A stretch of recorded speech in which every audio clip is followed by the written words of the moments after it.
Halo semuanya, gimana kabarnya sekarang? Balik lagi sama gue di channel ini. Sebelumnya kita sudah membahas sebuah film bertema pencurian yang dilakukan oleh 8 orang wanita dalam misi pencurian kalung yang sangat mahal, yaitu film Ocean 8. Nah, kali ini gue akan memberikan sebuah cerita film sama seperti tema film sebelumnya tentang pencurian juga. Bedanya yang ini dilakukan oleh seorang pria yang mahir dalam mencopet dan cerdik menyusun strategi menipu. Yap, ini adalah film fokus yang rilis pada tahun 2015. Sebenarnya ini udah lama banget gue tonton, tapi karena cerita yang ditawarkan ini sangat menarik, jadi gue harus ngerekomendasi ini film sama kalian. Oke, seperti biasa biar lebih seru dan gak banyak cakap, langsung saja simak alur ceritanya berikut ini.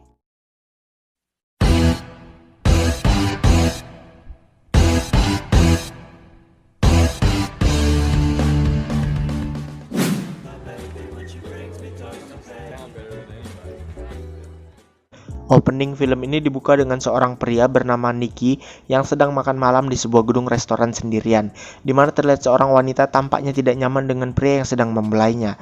Karena tidak nyaman, ia pun langsung pergi menuju ke meja si Nicky dengan beralasan bahwa temannya sedang menunggu. Wanita ini pun langsung memperkenalkan namanya yang bernama Jess kepada Nicky.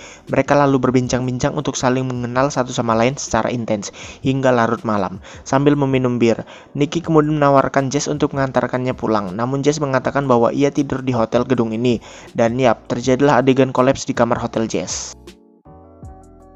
Tiba-tiba datanglah seorang pria masuk dalam kamar yang mengaku sebagai suami dari Jess dan langsung menodongkan pistol ke arah si Nicky. Dengan santainya Nicky mengatakan bahwa ia sedang menderita kanker dan menyuruh si pria itu untuk menembaknya saja. Namun si pria pun tidak berani untuk melakukannya. Nicky pun lalu menjelaskan kepada mereka berdua bahwa untuk melakukan aksi ini, kalian harus menunggu si pria yang bercinta sampai melepaskan celananya dan memberikannya kesempatan untuk kabur. Dengan begitu, dompet dan celananya yang tertinggal bisa dengan mudah kalian ambil. Sebenarnya Nicky sudah menyadari aksi yang dilakukan oleh Jess saat mengambil dompet milik pria yang membelainya di awal tadi, dan Nicky pun lalu pergi dari kamar ini. Scene lalu berpindah dengan Nicky yang bertemu Jess di jalan dan menawarinya untuk minum white coffee sebentar. Di sini Nicky lalu menceritakan tentang dirinya yang terlahir dari keluarga penipu, mulai dari kakek hingga ayahnya.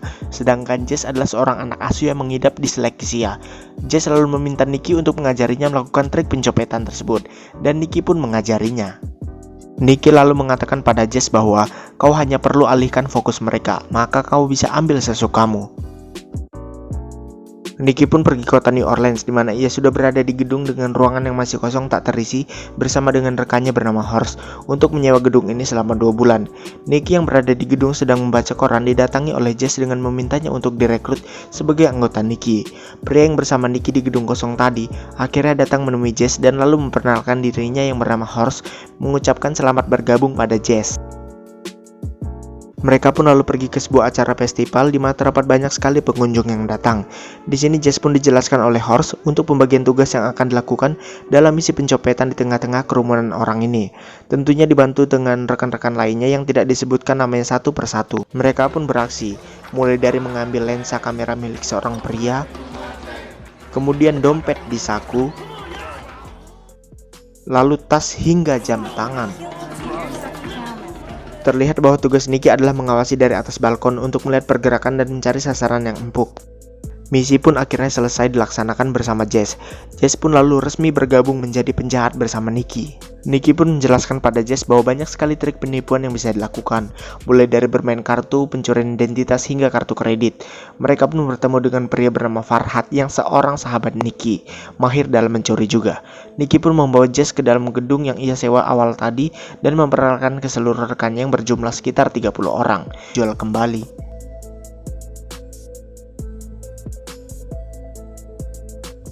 Nicky pun memberikan Jess sebuah kartu kredit dan KTP baru yang dibutuhkan serta kamar hotel untuk Jess. Nicky lalu menyuruh Jess untuk pulang menggunakan taksi. Saat Jess sudah berada dalam kamar hotel, tiba-tiba Nicky menyusul dan memencet tombol bel kamar untuk masuk ke dalam kamar. Dan seperti biasa film pada umumnya, terjadilah ciuman hangat yang mereka lakukan di dalam kamar ini. Scene lalu berpindah ke Jess dan Farhad yang sedang berbincang di sebuah meja makan. Aksi pun dimulai dengan Farhad yang berpura-pura mengalami semacam penyakit serangan jantung dan membuat orang di tempat merasa panik. Dengan pengalihan ini, pencopetan pun dilakukan dengan sangat rapi. Misi kedua pun selesai. Mereka lalu party untuk merayakan pencapaian yang telah didapatkan dengan uang sebesar $1,2 juta dan akan pindah ke lokasi lain. Setelah pesta, Nicky lalu diberikan uang yang cukup penuh dalam tas oleh Horst, serta melarang Nicky untuk tidak bermain judi. Nicky dan Jess pun pulang untuk collab sebentar. Keesokan harinya, Nicky dan Jess pergi untuk menonton pertandingan olahraga rugby. Mereka pun pergi ke dalam ruang VIP atau tempatnya orang para elit menonton. Nicky dan Jess pun bermain tebak-tebakan dalam ruangan ini dengan menebak gerakan seperti apa yang akan dilakukan para penonton di bawahnya. Saat Nicky mengajak Jess untuk menebak berapa orang yang akan melihat gadis sedang berjalan, tiba-tiba ada seorang pria di dekatnya ikut menebak jumlah yang ditawarkan oleh Nicky. Dengan begitu, pria ini pun ikut dalam permainan tersebut. Jess pun lalu berhasil menebak dan ia menang. Pria itu, ya sebut saja namanya Ria, lalu mengajak taruhan lagi dengan meminta menebak tentang tim mana duluan yang akan mendapatkan penalti. Nicky lalu mengatakan, berapaan cuy? Disclaimer di sini kalau si Jess tidak ikutan dalam taruhan ini karena tidak mengetahui tentang permainan ini. Si Ria lalu menjawab $1.000. Dan ternyata si Ria lah yang berhasil menebaknya dan Nicky pun kalah. Di sini Ria lalu mengajak Nicky untuk bermain lagi dengan taruhan $5.000. Jess yang melihatnya pun mulai merasa cemas. Permainan dimulai, namun Nick pun harus kalah kedua kalinya oleh si Ria. Nicky lalu mencoba pergi untuk mengambil minuman, tetapi si Ria memujuk Nicky untuk bermain sekali lagi dengan taruhan $10.000. Yap, dan Nicky pun kalah lagi dari si Ria. Jess lalu mengajak Nicky untuk pergi dari tempat ini, tetapi Nicky semakin panas dengan kekalahan itu dan mengajak Ria untuk bermain lagi dengan taruhan $50.000. Dan keempat kalinya Nicky pun harus kembali kalah dari si Ria. Nicky pun dengan panasnya lalu mengajak si Ria untuk taruhan $100.000. Tetapi Nicky diremehkan oleh si Ria dengan mengatakan bahwa kau tidak memiliki uang segitu. Nicky pun menunjukkan seluruh uangnya yang ada dalam tas yang diberikan oleh Horst sebelumnya. Ternyata Nicky pun kalah lagi dari si Ria. Situasi pun semakin memanas. Dengan arogannya Nicky lalu mempertaruhkan seluruh uangnya berjumlah $1,1 juta dan mengajak Ria bermain lagi. Kali ini permainannya adalah kartu di mana siapa yang mendapatkan kartu tertinggi ialah yang akan menang. Dan ya, Nicky pun harus kalah lagi hingga membuat Jess terduduk lemas dengan kekalahan Nicky tersebut. Nicky lalu berjalan pergi menuju pintu keluar, tetapi si Ria memancing Nicky dengan mengatakan itulah akibatnya jika bermain dengan jagoan. Mendengar perkataan itu, Nicky lalu meminta si Ria untuk menggandakan uang tersebut atau sekitar $2,2 juta. Permainan yang dilakukan adalah disuruh memilih salah satu pemain di luar ataupun yang di dalam lapangan, dan jika sudah dapat, maka Nicky lah yang akan menebak nomor punggung pemain. Ria pun menolaknya. Dengan begitu, Nicky lalu menawarkan cara kedua untuk mempermudah Ria dalam memilihnya. Dan nanti Jess lah yang akan menebak pilihan dari si Ria. Ria pun lalu mengambil teropongnya dan memilih salah satu pemain. Jess yang sudah sangat ketakutan dan cemas diminta oleh Nicky untuk tetap memilihnya dan harus percaya dengan pilihannya. Jess kemudian menggunakan teropong dan memilih pemain yang telah dipilih oleh si Ria. Saat Jess mengarahkan teropongnya ke lapangan, ia melihat sahabat Nicky si Farhad yang menjadi pemain dalam permainan rugby ini. Jess pun lalu memilih Farhad dengan nomor punggung 55. Ria pun lalu terkejut. Tidak. Ini tidak mungkin. Jess pun seolah tak mempercayainya bahwa tebakannya berhasil, dan mereka pun lalu pergi dengan membawa seluruh uang yang ada dalam tas dengan total $2,2 juta atau jika dirupiahkan sekitar 32 miliar rupiah, dan jika ingin mengkonvers ke dolar Zimbabwe dipersilahkan. Mereka pun lalu pergi menaiki mobil. Di mobil inilah Nick lalu mengatakan yang sesungguhnya pada Jess bahwa Nick dan rekannya sudah mempengaruhi Ria untuk memilih angka ini selama seharian. Mulai dari pin penjaga hotel dengan angka 55, lalu orang-orang yang sedang berkumpul memegang poster dengan angka 55, lalu mensugesti Ria dengan memunculkan poster wajah Farhad di mobil box, hingga tato pelacur yang dikirim ke kamar hotel Ria. Karena terkejut dengan seluruh rencana ini, Jess selalu mencium Nicky. Namun sayang, Nicky pun mengatakan bahwa kerjamu bagus Jess, dan mobil pun berhenti. Nicky lalu memberikan uang sebanyak $80.000 pada Jess, dan harus berpisah mobil. Nicky pun tidak menjelaskan pada Jess apa alasannya. Jess pun lalu diantar ke bandara dengan perasaan yang sangat sedih, karena harus ditinggal begitu saja. Scene pun lalu berpindah dengan setting waktu 3 tahun kemudian, di mana Nicky bekerja sebagai teknisi mesin di salah satu mobil ajang balapan F1. Di sini Nicky lalu minum bersama dengan salah satu pemilik mobil F1 dan juga seorang yang sangat kaya raya bernama Mr. Garriga, mengajak Nicky untuk menerima tawaran tentang algoritma bahan bakar bernama EXR atau sejenis software gitulah. Nicky disuruh untuk menerima tawaran menjual bahan bakar EXR ke seorang bernama McQueen untuk mau menggunakan EXR dengan memberikan software palsu. Scene berpindah ke Nicky yang pergi ke sebuah pesta milik Mr. Garriga, di mana ia tidak sengaja melihat Jess yang sudah menjadi kekasih Mr. Garriga. Nicky yang melihat mereka berdua bermesraan membuat Nicky cemburu dan marah pada Mr. Garriga dan memukulinya. Dengan begitu Nicky lalu diseret keluar dari ruangan ini. Berpindah keesokan harinya di sebuah kolam renang, Nicky yang sedang berbicara dengan McQueen membuat pandangannya teralihkan dengan Jess yang bersama Mr. Garriga sedang bermesraan. Nicky pun menawarkan bahan bakar EXR ke McQueen sebesar $3 juta. Bisnis pun disepakati antara mereka berdua. Di kolam renang ini, Nicky pun bertemu dengan Jess dan meminta maaf atas kejadian waktu itu. Jess pun meminta Nicky untuk mencoba berpura-pura tidak mengenalnya. Apabila hal ini diketahui oleh Garriga, maka ia bisa marah. Singkat cerita, Jess yang hendak masuk dalam mobil melihat nenek-nenek yang menaiki bus membuat tasnya terjatuh. Jess pun lalu mengejar si nenek, namun bis sudah pergi duluan. Jess membuka tas si nenek untuk melihat alamat KTP nenek ini berada. Jess akhirnya menemukan alamat rumah itu dan masuk ke dalamnya. Dan tidak disangka Nicky memanggil Jess untuk lebih waspada. Ternyata itu adalah ulah si Nicky. Mereka lalu mengobrol sambil minum ciu sebentar, di mana Nicky meminta Jess untuk balik kepadanya dan mau memberinya kesempatan sekali lagi. Namun Jess pun mengatakan bahwa aku sudah bahagia, jadi menjauhlah dariku. Keesokan harinya Nicky meminta Farhad untuk menemui Jess di sebuah kedai. Karena Farhad sangat akrab dengan Nicky, Farhad pun mencoba membujuk Jess dengan memberikan kalung berlian yang pernah ia dambakan. Nicky dan Jess pun bertemu dengan Jess yang menggunakan kalung pemberian dari Nicky dan memintanya untuk mempercayainya lagi. Jess selalu pergi, namun saat dia hendak menaiki taksi, tiba-tiba mobil datang ke arahnya, dan yang pasti itu adalah anak buah dari Mr. Garriga. Nicky yang pulang ke apartemennya melihat Jess sedang terduduk sambil menangis di depan pintu. Jess selalu meminta Nicky untuk menciumnya dan membuatnya tenang. Jess pun lalu tidur di kamar apartemen Nicky. Keesokan paginya, tiba-tiba asisten dari Mr. Garriga bernama Owens menelpon Nicky dan mengatakan bahwa aku di depan pintumu.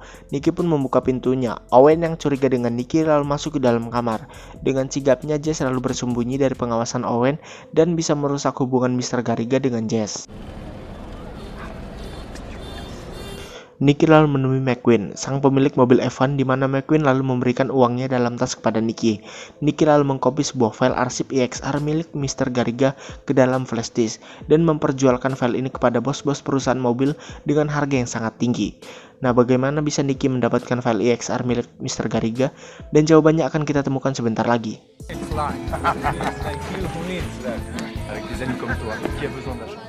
Nicky lalu meminta Jess untuk menemuinya malam ini, di mana Nicky dan Jess selalu pergi dari apartemen ini dan membawa seluruh uang yang didapatkan dari hasil penjualan EXR. Namun salah satu anak buah Mr. Garriga mengegas mobilnya dan menumbur mobil si Nicky dan Jess yang berada di dalamnya.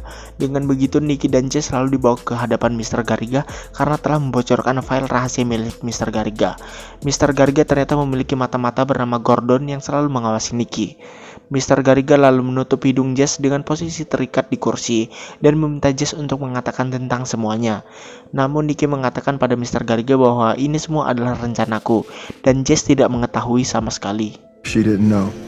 Karena Nicky yang menyayangi Jess dan tak kuat melihat Jess disiksa, lalu mengatakan pada Mr. Garriga bahwa Nicky dan temannya si Farhad tadi yang ternyata ahli komputer telah meretas enkripsi laptop milik Garriga melalui kalung yang diberikan kepada Jess. Ternyata Nicky memanfaatkan Jess untuk mau mengenakan kalung itu, yang sudah terpasang sebuah alat peretas pembuka kode nirkabel. Dengan begitu saat Jess memasuki kamar Garriga, alat itu bisa langsung bekerja dan mengunduhnya secara sistematis dengan laptop yang terhubung pada si Nicky. Nicky yang menjelaskan semuanya kepada Mr. Garriga, malah membuat Mr. Garriga tertawa.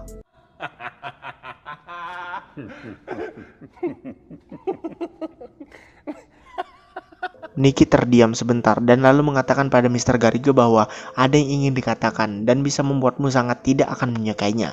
Saat Nicky mengatakan sekitar 1 tahun yang lalu, tiba-tiba Owen langsung menembak si Nicky tepat di dadanya hingga membuat Nicky terjatuh ke belakang. What the fuck are you doing? I couldn't take another fucking word. You're next, honey. Mr. Garriga pun marah dengan ulah spontan yang dilakukan oleh Owen dan pergi meninggalkan tempat itu. Owen lalu mengatakan pada Jess bahwa ia ada di pihak kalian dan Nicky tidak akan mati. Owen dengan cepatnya langsung memompa tubuh Nikki dengan alat yang sudah disiapkan. Nikki lalu tersadar kembali dengan Owen yang mengatakan bahwa ia adalah anakku. Jess pun lalu kaget. Ternyata Owen adalah ayah Nikki. Mereka bertiga lalu pergi dari tempat itu dan membawa seluruh uang yang ada di dalam mobil Nikki dengan total 27 juta dolar. Ayah Nikki lalu menceritakan tentang kehidupannya bersama Nikki. Ia pun lalu menghentikan mobilnya di depan sebuah puskesmas, lalu berpisah dengan Jess dan Nikki. Ayah Nikki pun membawa semua uang yang ada di dalam mobil itu tanpa menyisakan uang untuk Nikki dan mengucapkan sampai ketemu lagi di hari Natal. Nikki pun cemas dengan uang yang sudah diambil ayahnya sambil berjalan dituntun oleh Jess. Namun Jess menunjukkan sebuah jam tangan milik Mr. Garriga yang ternyata sudah ia curi, di mana jam ini bernilai 200.000 dolar dan tentunya cukup untuk modal menyusun rencana baru.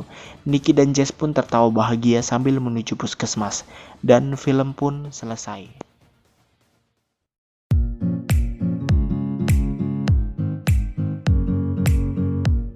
Oke ya, seperti biasa sebelum saya mengakhiri video ini, ada beberapa hal tentunya perlu saya sampaikan, dimana film Focus ini memberikan rasa penasaran saya yang cukup kuat bagi saya. Film bergenre kriminal ini tentu dibalut dengan unsur komedi yang cukup dinamis, serta romansa yang tak tertebak. Apalagi jika pemeran utama di film ini adalah aktor action berkualitas kelas Will Smith dan Margot Robbie yang pernah satu film juga di film Suicide Squad tahun 2016, yang tentunya tak perlu diragukan lagi lah. Plot cerita juga masih mudah untuk dipahami dan film pun ya masih bagus lah menurut saya, recommended lah. Saya rasa sudah cukup, mungkin segitu saja ringkas alur cerita film Focus dari saya, Kamsahamnida dan musik.